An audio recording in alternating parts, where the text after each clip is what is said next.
Assalamualaikum warahmatullahi wabarakatuh. A'udzubillah, bismillah, alhamdulillah. Allahumma sholli ala Rasulillah Muhammad ibn Abdillah. Asyhadu an la ilaha illallah wahdahu la syarikalah. Wa asyhadu anna Muhammadan abduhu wa rasuluh la nabiyya ba'da.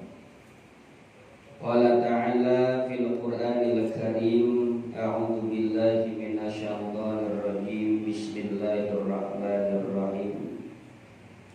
Wa 'allama Adamal asma'a kullaha tsumma 'aradahum 'alal malaikah faqala anbi'uni bi asma'i haula'i in kuntum shadiqin.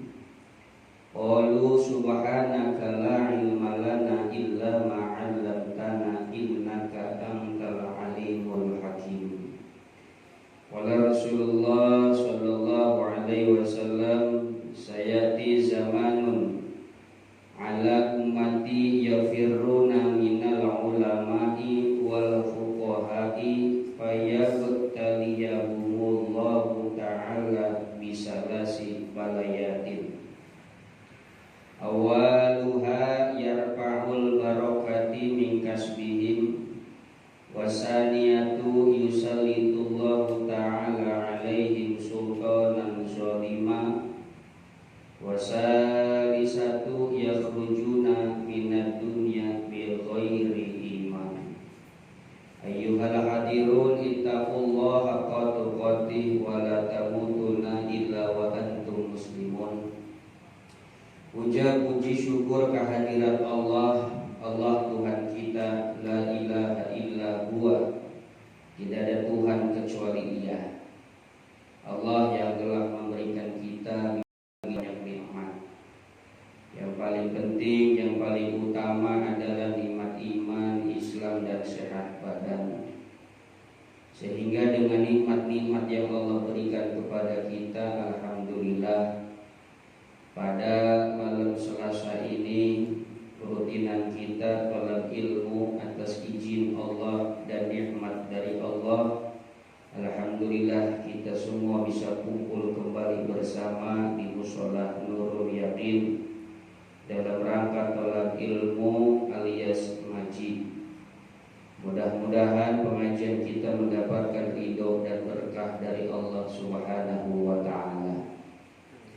Sholawat dan salam semoga selalu Allah limpah curahkan kepada Nabi kita, Nabi Muhammad sallallahu alaihi wasallam. Mudah-mudahan kita semua kelak di hari kiamat mendapatkan syafaatul uzma dari Nabi kita, Nabi Muhammad sallallahu alaihi wasallam. Para hadirin jamaah pengajian malam Selasa Mushola Nurul Yaqin rahimakumullah. Yang kita cari pada malam hari ini adalah ilmu, karena ilmu adalah sesuatu yang paling penting, baik untuk hidup di dunia, terlebih-lebih untuk ibadah kita yang nanti akan kita dapatkan pahalanya di hari akhirat. Ilmu itu adalah fondasi yang paling utama. Agar supaya iman kita kuat, maka butuh ilmu. Ibadah kita sah, butuh ilmu. Ibadah kita supaya diterima pun, itu pun butuh ilmu. Bahkan untuk hidup di dunia pun kita butuh ilmu. Untuk bahagia sampai akhirat pun kita butuh ilmu. Justru dengan ilmu inilah kita manusia sampai saat ini menjadi khalifah di alam dunia. Karena ketika awal mula Allah ciptakan Nabi Adam, kemudian Allah nisbatkan Nabi Adam sebagai khalifah pengisi di alam dunia. Kemudian diprotes sama malaikat. Awal mulanya nih, sebelum Nabi Adam, Allah turunkan ke alam dunia. Kata malaikat, ya Allah, kenapa mesti manusia yang ada di alam dunia yang bakal ngisi alam dunia? Padahal manusia itu perusak, pendosa, pembuat maksiat, saling bunuh-membunuh. Tapi kenapa manusia yang pantas ngisi atau menjadi khalifah di alam dunia? Maka kata Allah, alasannya karena Nabi Adam memiliki ilmu. Dari mana Adam memiliki ilmu? Karena Allah yang memberikan ilmu. Di surat Al-Baqarah kata Allah, wa 'allama Adamal asma'a kullaha thumma 'aradahumullahu 'alal malaikah faqala anbi'uni bi asma'i haula'i in kuntum shadiqin. Wa 'allama Adamal asma'a kullaha, Allah mengajarkan kepada Nabi Adam seluruh nama-nama. Di alam dunia kan semuanya punya nama. Tempat minum, buat isi air, gelas namanya. Peranti makan, gepeng cekong, piring namanya. Buat nasi, bakul namanya. Buat ngebakar, api namanya. Untuk menghilangkan haus, air namanya. Nah, ini Allah ajarkan kepada Nabi Adam. Akhirnya kata Allah, ya udah malaikat kalau kagak percaya mah kemari dites. Nah, akhirnya dihadapkan Nabi Adam dengan malaikat. Malaikat disodorkan sesuatu perkara piring. Kata Allah, malaikat, apa ini? Malaikat gak bisa jawab. Kenapa? Karena malaikat gak punya ilmu. Apa ininya? Gepeng-gepeng cekong ini.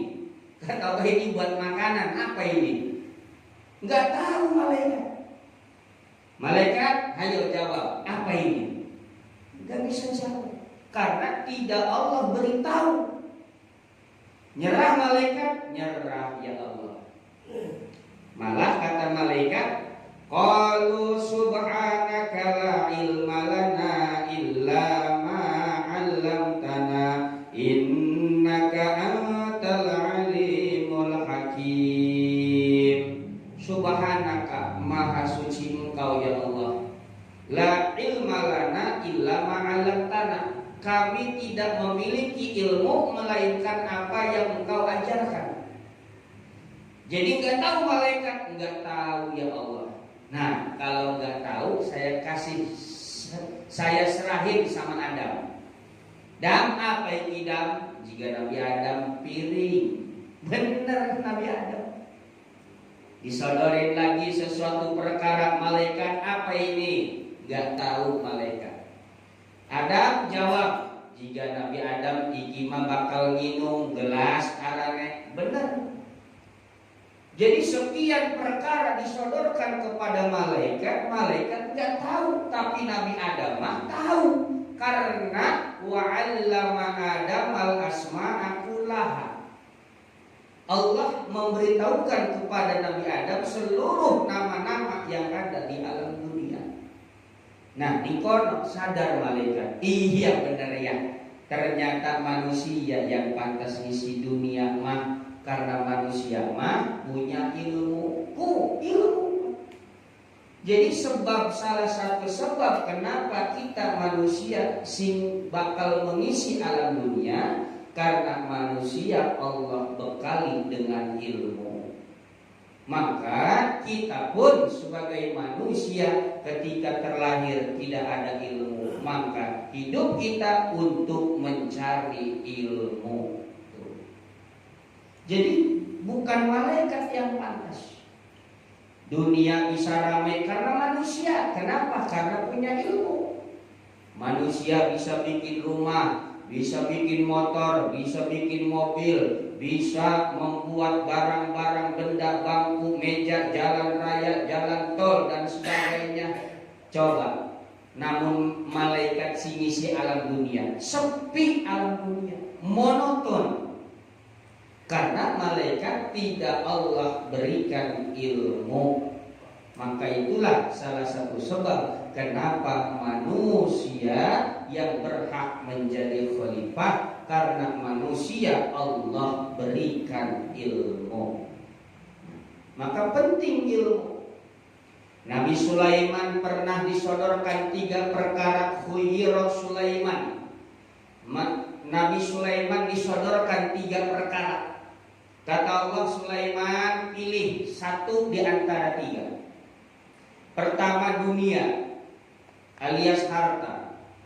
Yang kedua pangkat jabatan. Dan yang ketiga ilmu. Hayo pilih Sulaiman. Kalau kau pilih pangkat jabatan, kau akan menjadi orang yang paling tertinggi pangkatnya di alam dunia. Kalau kau pilih harta, maka kau akan menjadi orang yang terkaya di alam dunia. Kalau kau memilih ilmu, maka kau akan menjadi orang yang berilmu. Suruh milih Nabi Sulaiman 3 perkara: harta, pangkat jabatan, dan ilmu. Enggak boleh 3-3-nya, suruh milih 1 di antara 3. Apa yang dipilih Nabi Sulaiman? Dengan mantap Nabi Sulaiman memilih ilmu. Ya Allah, saya pilih ilmu. Akhir daripada sebab Nabi Sulaiman memilih ilmu, apa yang terjadi? Harta Allah berikan, dan pangkat jabatan pun Nabi Sulaiman menjadi rasul, menjadi nabi, bahkan menjadi penguasa alam dunia alias raja dunia. Dengan sebab ilmu. Kalau Nabi Sulaiman pada waktu itu memilih harta, Allah tidak berikan pangkat jabatan dan ilmu. Kalau Nabi Sulaiman cuma memilih pangkat jabatan, Allah tidak berikan ilmu dan harta. Tapi Nabi Sulaiman dengan mantap memilih ilmu. Dengan memilih ilmu, dari ilmu itulah Nabi Sulaiman bisa mendapatkan pangkat jabatan dan bisa mendapatkan harta yang berlimpah. Maka dalam sejarah Nabi Sulaiman tercatat nabi yang paling kaya dalam sejarah para kenabian. Dan Nabi Sulaiman menjadi raja dunia. Jadi raja dunia itu anak papat kan? Dalam sejarah Islam raja dunia itu ada 4. Artinya kalau presiden itu raja negara, menguasai satu wilayah negara. Tapi kalau raja dunia, pemimpin dunia, raja sealam dunia itu orang. Dalam sejarah Islam ada 4. 2 kafir, 2 Islam. Mana yang kafir? Yang kafir yang pertama adalah Raja Bukhtunsor, raja dunia, kafir cuma. Dan yang kedua adalah Raja Namrud, raja yang mana pemerintahannya pada zaman Nabi Ibrahim alaihissalam. Yang 2 lagi Islam. Pertama Nabi Sulaiman alaihissalam, dan yang 1 lagi Raja Iskandar Zulkarnain. Itu raja dunia dalam sejarah Islam 4. Dan Nabi Sulaiman termasuk. Kenapa Nabi Sulaiman bisa menjadi raja dunia? Karena Nabi Sulaiman dengan mantap memilih ilmu. Kehebatan daripada ilmu. Dengan ilmu kita bisa tahu mana jalan ke surga. Dengan ilmu kita tahu mana jalan neraka. Kalau kita udah tahu jalan surga, tahu jalan neraka, sudah barang pasti kita bisa memilih jalan menuju surga. Ilmu KBG. Bahkan dalam hadis Kanjeng Nabi Nabi pernah meramalkan masa depan 14 abad yang lalu. Nah, Nabi pernah meramalkan akan terjadi kepada umatku. Nah, sekarang sudah terjadi atau belum? Yuk kita buktikan. Kata baginda Nabi, sayati zamanun ala ummati yafirruna minal ulama wal fuqaha. Sayati zamanun, kelak akan datang zamanun, masa, ala ummati, atas umatku, yafirruna anil ulama'i wal fuqaha. Mereka semua berlari meninggalkan, menjauhi para ulama dan ahli-ahli fikih. Saiki terjadi apa dulu coba? Dipikir-pikir. Iku ramalan Kanjeng Nabi akan datang pada umatku satu zaman di mana zaman tersebut umatku menjauhi, meninggalkan, berlarian menjauhi ulama dan ahli fikih. Kalau sudah umatku meninggalkan, menjauhi ulama dan ahli fikih, saya bataliyahumullahu ta'ala bisalasi balayat, maka Allah akan memberikan ujian, cobaan, tiga musibah kepada umatku.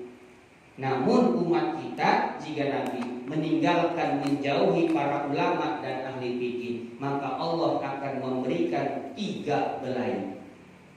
Apa belai yang pertama? Awaluha yarfa'ul barakata min kasbihim. Yang pertama, Allah angkat keberkahan dari usaha kerjanya. Kerja unggal dina, unggal bengi, tapi orang berkah usahanya. Akibat apa? Akibat menjauhi para ulama, menjauhi ahli-ahli fikih, ahli-ahli ilmu agama. Allah berikan 3 belai. Yang pertama, Allah angkat keberkahan dari usahanya. Saya kira terjadi orang, ya, usaha awan bengi, esok kerja balik sore bengine lembur dalam uripe. Berkah apa orang? Apa berkah iku? Berkah iku ziyadatul khair, tambah kebaikan. Namun duwe umah bagus, umahe digenah ibadah ku berkah arane. Digenah sholat sunnah, digenah tahajud, digenah baca Quran, digenah tadarus.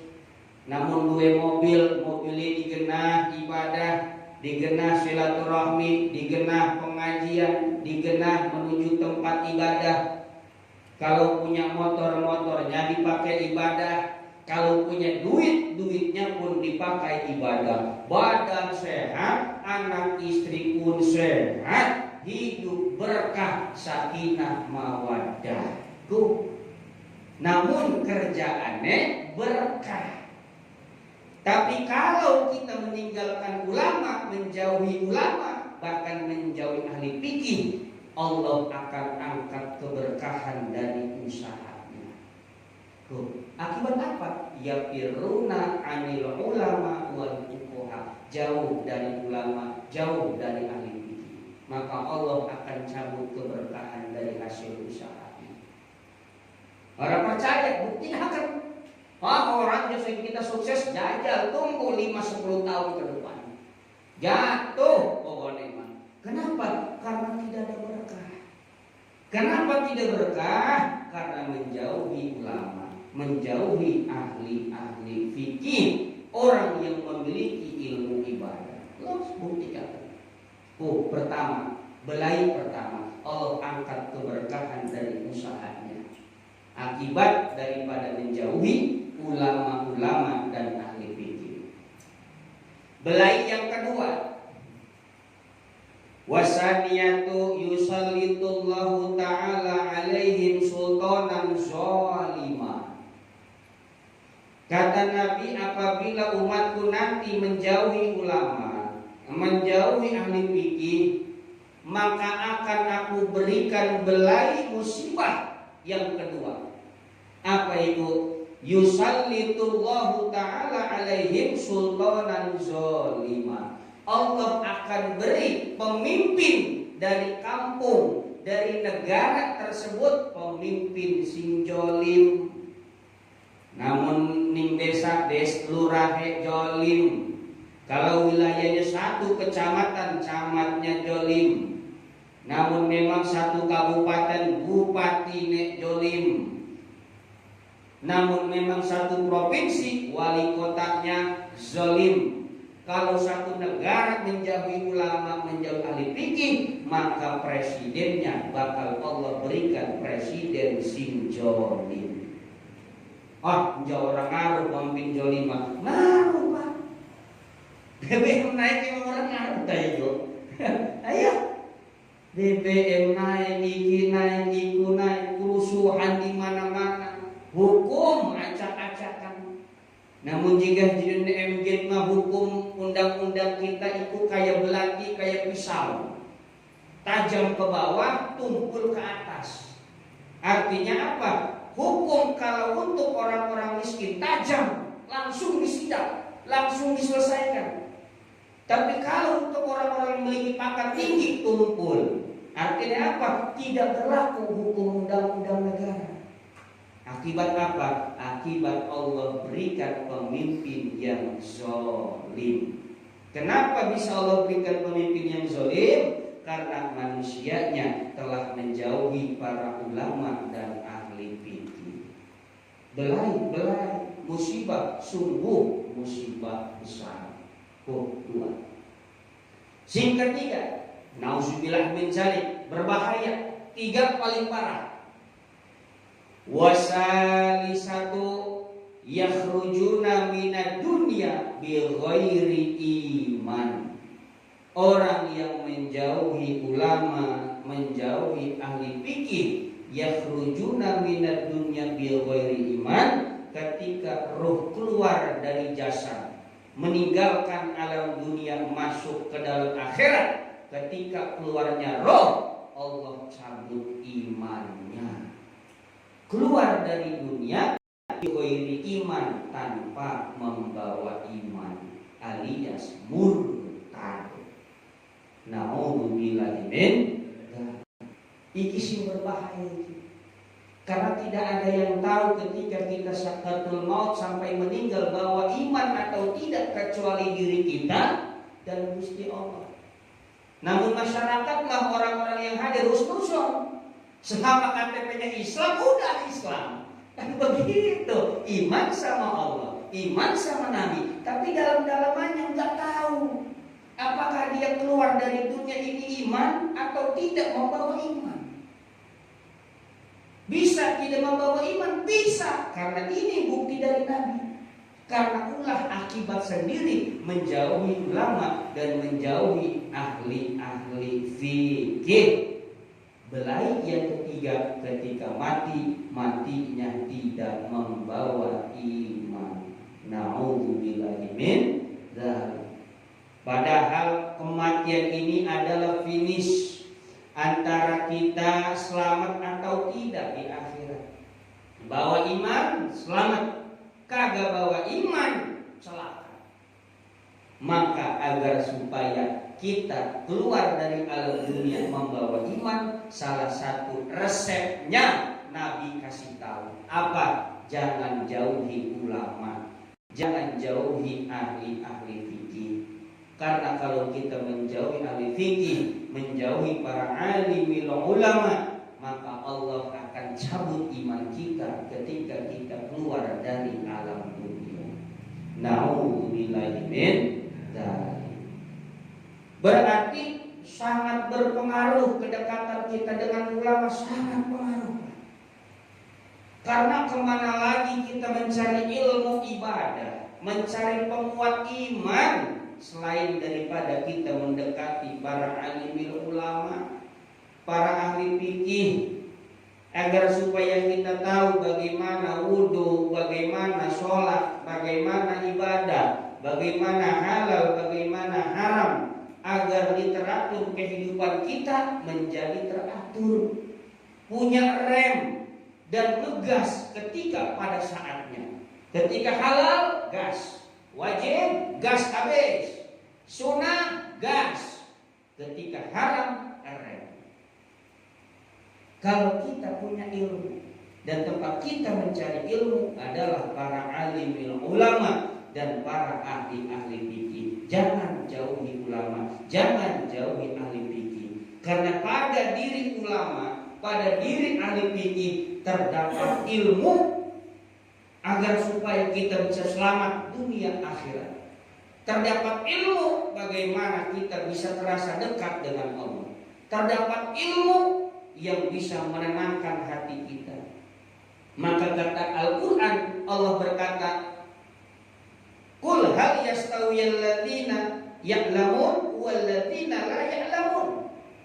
Seolah-olah Allah bertanya, padahal Allah sudah tahu. Apa kata Allah? Hei, apakah sama orang yang berilmu dan orang yang tidak berilmu?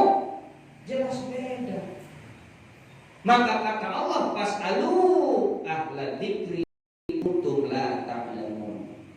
Kalau kita punya masalah, kalau kita ingin ilmu, maka bertanyalah kepada ahli ilmu itu sendiri, supaya kita tidak sesat, supaya kita tidak salah jalan.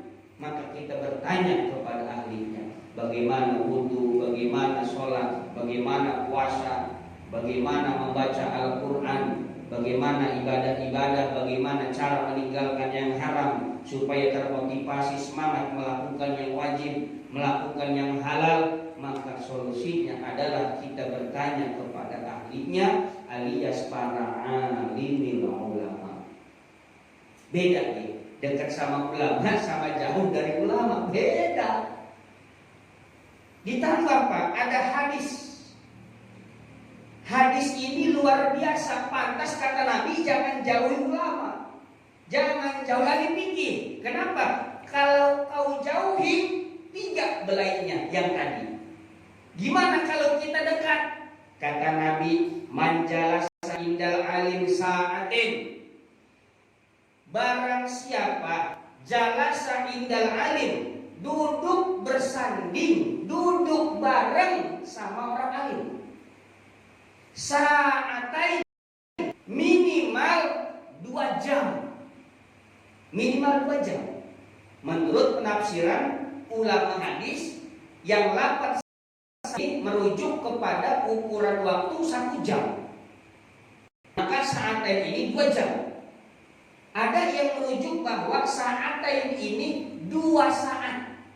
Alias apa? Waktu sebentar di atas waktu yang sebentar. Waktu sebentar minimal assalamualaikum, salaman, duduk, nanya kabar, saya udah pamit. Minimal itu sesaat. Nah, lapatnya sa'atain 2 saat ditambah dengan ukuran 2 tadi. Kurang lebih 5 menit. Kurang lebih. Kalau kita merujuk kepada sa'atain ini 2 jam, berarti 2 jam. Duduk bareng dengan orang alim. Au akala ma'ahu luqmatain, atau makan ma'ahu bareng sama orang alim. Duduk bareng 2 jam atau makan bareng sama ulama, luqmatain 2 pulukan, 2 kunyahan. Kalau roti, kalau kita makan 2 suap. Kalau kita roti ukuran 2 kunyah. Bareng sama ulama, ada di situ ulamanya, orang alimnya. Au sami aminuhu kalimatain, atau mendengar 2 kalimat dari orang alim. Minimal 2 kalimat. Contoh, kalau kayak ada orang datang sama orang alim, kata orang alim begini, jangan tinggal sholat. Itu 3 kali, minimal 2 kalimat. Sholat wajib, kata dia itu, atau kata orang alim. Terus kita mendengar 2 kalimat itu, sholat itu wajib, sholat wajib, 2 kalimat dari ulama langsung.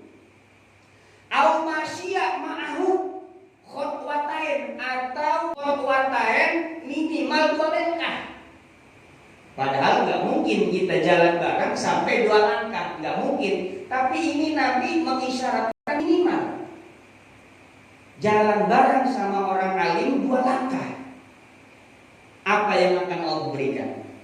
Siapa orang yang duduk bareng dengan orang alim 2 saat atau 2 jam, au akala ma'ahu luqmatain, atau makan bareng 2 suap, au sami'a minhu kalimatain, atau mendengar 2 kalimat dari ucapan orang alim, au masya ma'ahu khotwatain, atau jalan bareng 2 langkah, semotor bareng, konvoy, 1 mobil bareng. Apa yang akan Allah berikan? Aqtahullahu ta'ala jannatain. Allah akan berikan sama orang tersebut 2 surga. 2 surga. Duduk bareng 2 jam, makan bareng 2 pulukan, mendengarkan kalimatnya 2 kalimat, jalan bareng minimal 2 lekah. Allah beri 2 surga. Padahal kita nggak mungkin makan cuma 2 pulukan bareng sama ulama, kan nggak mungkin. Ini ngukur 1 pulukan aja 1 surga, 2 pulukan 2 surga. Duduk sejam bareng 1 surga, 2 jam 2 surga. Jalan bareng 1 langkah 1 surga, 2 langkah 2 surga. Allah akan berikan 2 surga. Kenapa? Karena tadi kalimatnya 2 jam bareng duduk sama ulama, 2 kalimat mendengar omongan ulama, 2 suapan makan bareng sama ulama, 2 langkah jalan bareng sama ulama. Allah akan berikan 2 surga. Kullu jannatin mislu dunya marratain. Setiap 1 surga itu luasnya bagaikan 2 bumi disatukan. 2 bumi disatukan itu ukuran 1 surga. Sedangkan Allah akan berikan 2 surga. Gimana kalau kita duduknya 3 jam 3 surga? Bagaimana kalau berjam-jam 5 jam 5 surga? Makan bareng bukan cuma 2 suap, 2 bakul bareng habis. Wah, lebih lagi itu mah. Lebih lagi banyak kebaikan. Ini salah satunya hadis dari Nabi. Hadis jelas, bukan buat-buatan. Duduk oleh kurang arah-arah, tidak. Manjalasa indal alim sa'aten, au akal ma'ahu luqmaten, au sami'a minhu kalimaten, au masyam ma'ahu khotwaten, aqtahullahu ta'ala jannaten, kullu jannatin mislu dunya marratain.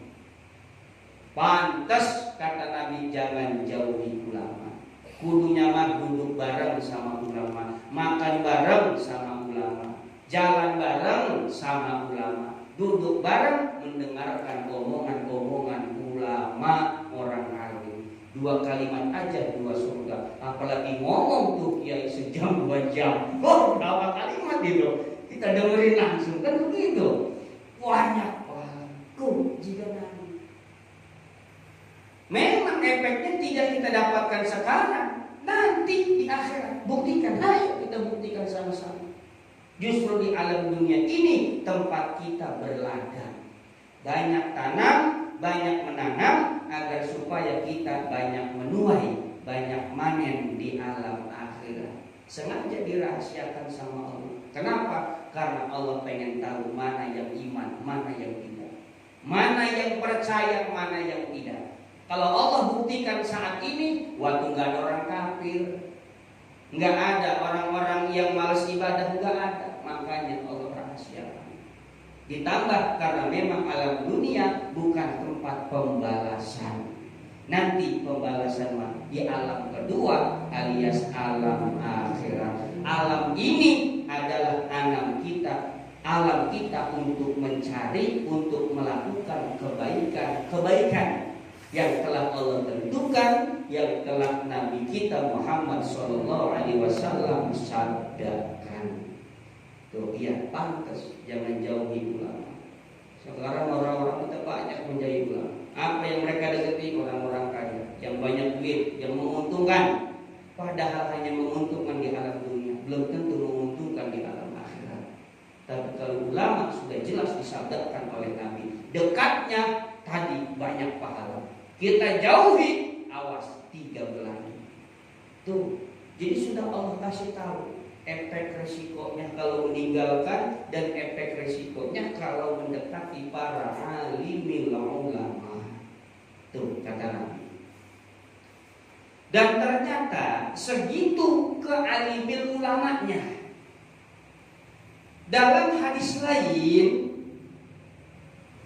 Nabi bersabda, ada hadis lain kata baginda Nabi, kan ada orang alim, ada talibul ilmi. Orang alim itu orang yang pintar ilmu agama umum, dalam pan ilmu apapun, mau tafsir, mau hadis, mau ilmu tauhid. Kalau fuqaha khusus ilmu-ilmu tentang ibadah. Nah, kalau talibul ilmi ini jamaahnya, atau katakan santri, orang yang mencari ilmunya. Nah, jadi para jamaah ya ada santri, talibul ilmi, orang yang mencari ilmu. Ternyata yang Allah berikan keutamaan itu bukan hanya orang alim. Talibul ilminya, orang yang mencari ilmunya itu sama, mendapatkan kemuliaan dari Allah. Ada hadis Kanjeng Nabi, kata Kanjeng Nabi begini,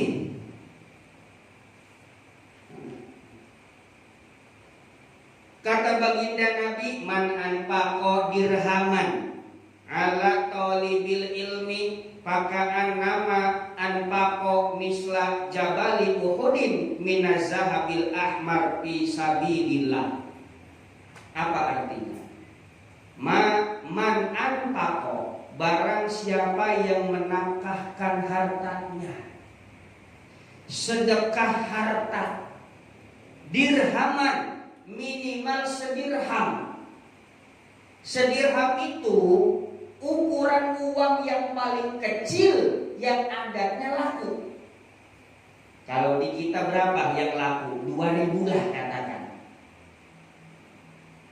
Siapa orang yang menafkahkan hartanya sedirham, ala talibil ilmi, sedekah sama orang yang cari ilmu, sama orang yang ngaji, sama orang yang belajar.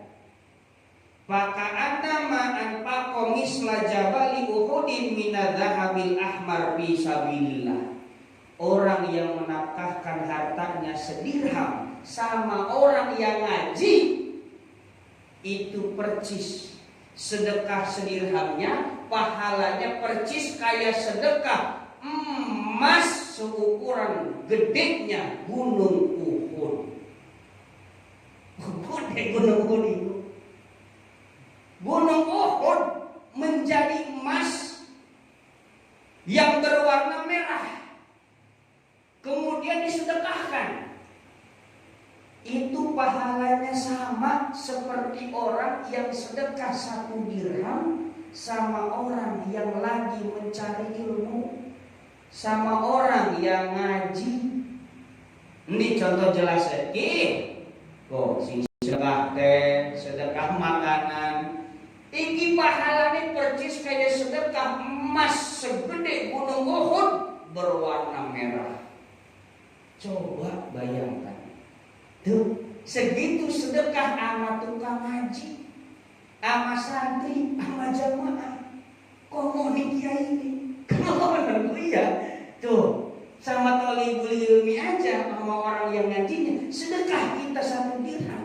1 dirham itu ukuran harga paling sedikit. Bangsa-bangsa terutama yang masih pakai dirham itu negara Qatar. Qatar masih pakai dirham, 10 dirham, 20 dirham. Tinggal dicari kan 1 dirham berapa itu kalau kita rupiahkan. Jadi minimal 1 dirham itu harga rupiah yang paling kecil, tapi laku di kita. Minimal 2.000. Kalau enggak ya minimal 2.000. Apalagi kalau 10.000, 20.000, 50.000, 100.000, berjuta-juta sedekah sama orang yang ngaji. Itu pahalanya faka'anna ma'an faqo misla jabali uhudin minaz zahabil ahmar fi sabilillah. Itu percis kayak sedekah emas yang berwarna merah seukuran gedenya gunung Uhud di jalan Allah. Sangat luar biasa karomah kemuliaan di dalam mencari ilmu. Ternyata orang yang mencari ilmu pun ini bisa menjadi wasilah sebab berlimpahnya pahala bagi para orang-orang lain. Mantap, daerah-daerah santri mah, daerah-daerah Banten kadang punang meni santri pun kurunya banget. Mang arep mending arep belanja, aja belanja, mangan di rumah uak beberaneki di konmongan. Kenapa? Thalibul ilmi, pencari ilmu. Jadi thalibul ilmi, pencari ilmu itu adalah siapapun orang yang dalam rangka mencari ilmu, termasuk kita, dodok bareng kita thalibul ilmi. Orang yang mencari ilmu, anak uang sedekah di jamaah, bakal pengajian 1 dirham saja. Itu sama seperti besarnya gunung emas sebesar gunung Uhud yang berwarna merah, disedekahkan di jalan Allah Subhanahu wa ta'ala. Jadi wong sing sedekah baik iku pahalane luar biasa. Sing pencari ilmu nek pahalane luar biasa. Orang alime lebih-lebih. Ana hadis unik, Pak. Nabi pernah kependam iblis atau setan. Nah, hukiya anan Nabi sallallahu alaihi wasallam jana ila babil masjid. Pada satu waktu baginda Nabi ke masjid. Begitu ke masjid Kanjeng Nabi, begitu di depan pintu masjid, paro'a asyaiton inda babi.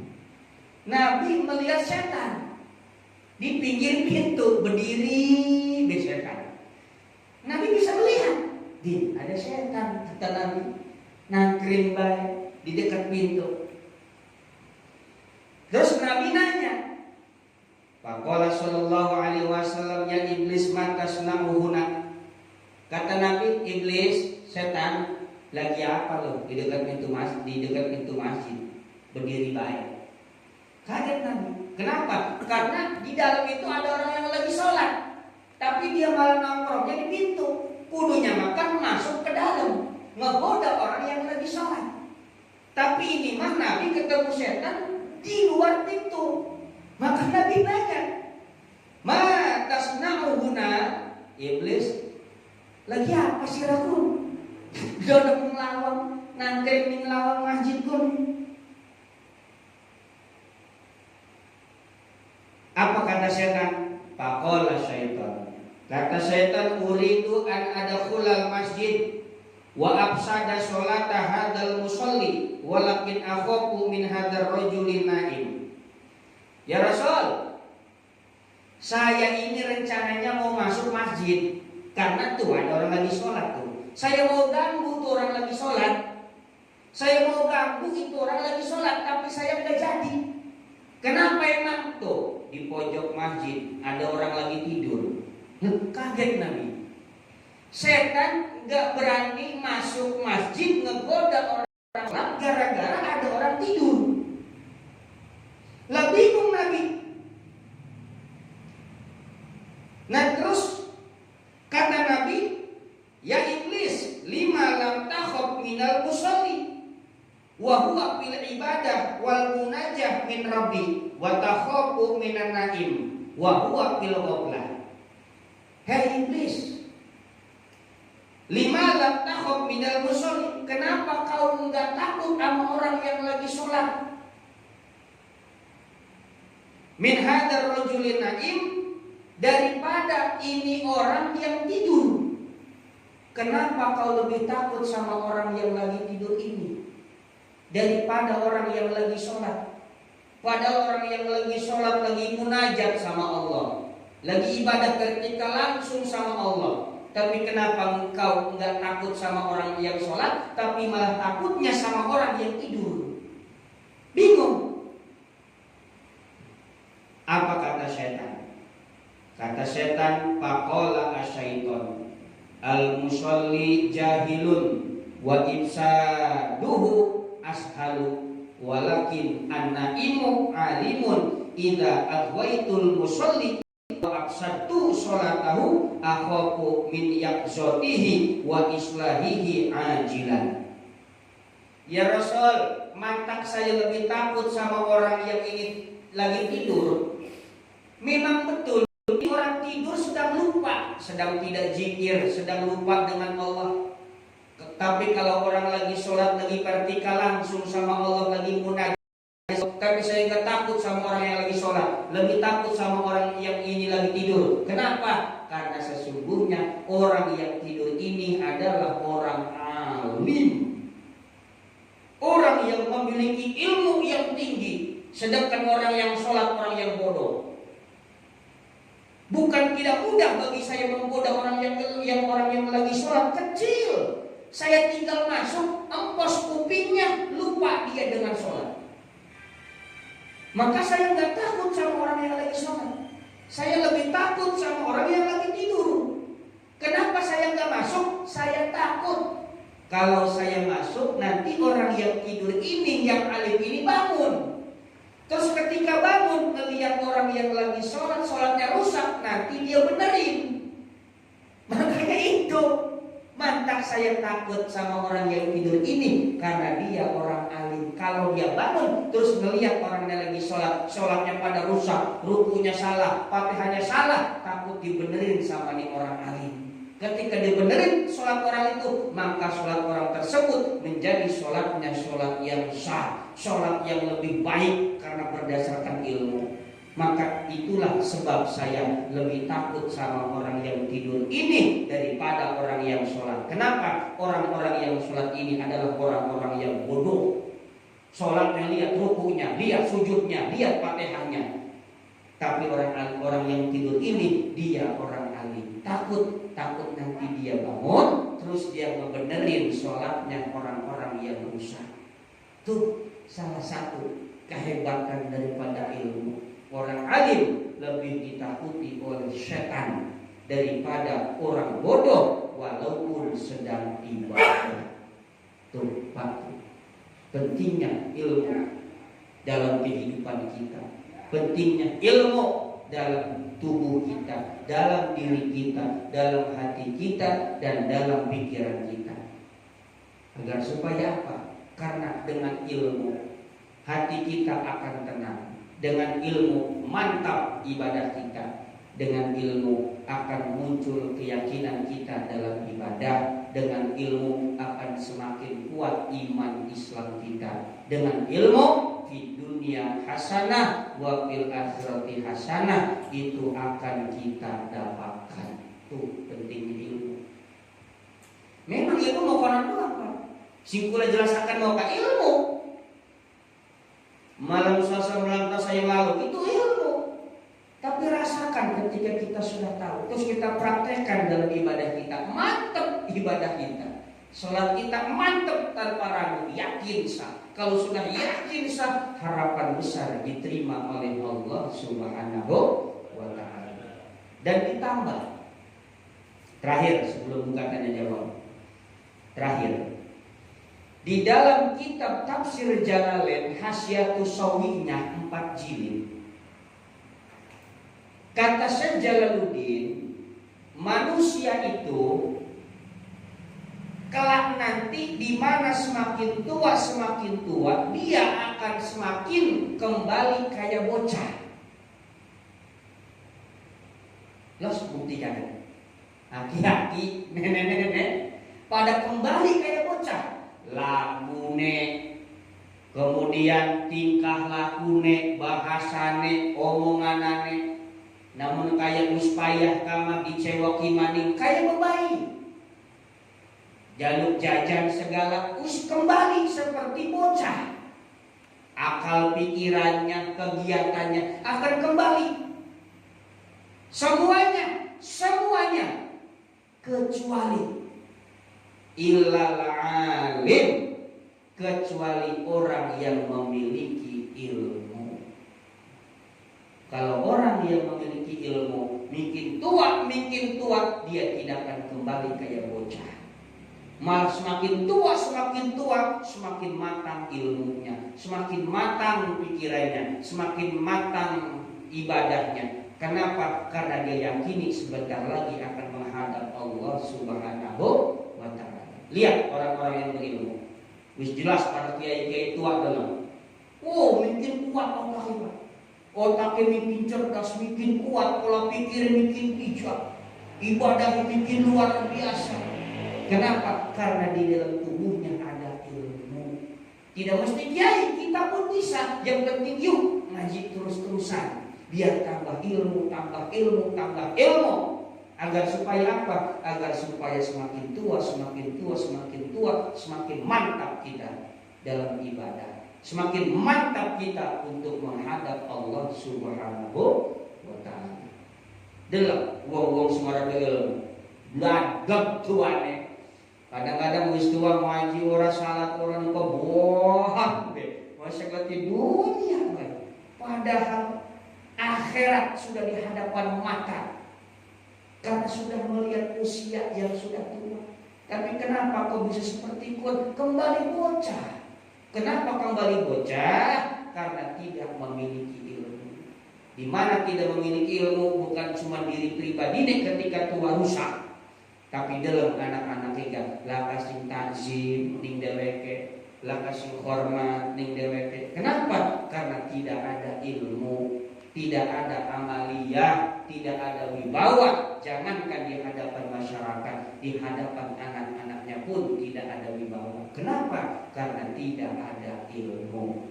Na'udzubillah min dzalik. Tapi namun kita dua ilmu semakin tua semakin mantap, semakin kuat kita, semakin yakin kita kalau sebentar lagi kita akan memasuki alam akhirat menghadap Allah. Sehingga kita bisa bersiap-siap. Perbanyak ibadah, tahajud tambah, puasa sunnah getol, baca Al-Quran rajin, zikir rajin. Kenapa? Karena wis tua, jauh mudah-mudahan dunia mau telat, wis sudah berlalu, tinggal kita menyongsong alam akhirat dengan membawa iman, dengan membawa Islam, serta membawa amaliyah ibadah kita. Go, itulah pentingnya ilmu.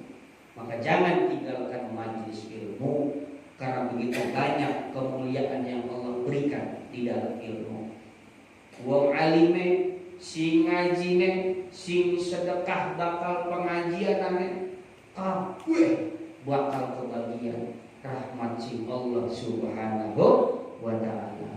Mungkin hanya itu saja pengajian pada malam ini. Sebelum ditutup dengan doa, maka silakan sambil santai kita buka tanya jawab dalam masalah hal apapun. Yuk, maka silakan. Perkumpulan kita pada malam hari ini mendapatkan ampunan dan berkah ridho dari Allah Subhanahu wa ta'ala. Allahumma sholli ala sayyidina Muhammadin fil awwalin wal akhirin wa barik wa sallim wa radhiyallahu ta'ala wa li sadatina sabi rasulillahi ajma'in. Alhamdulillah, Allahumma sholli ala rasulillah Muhammad ibn Abdillah. Allahumma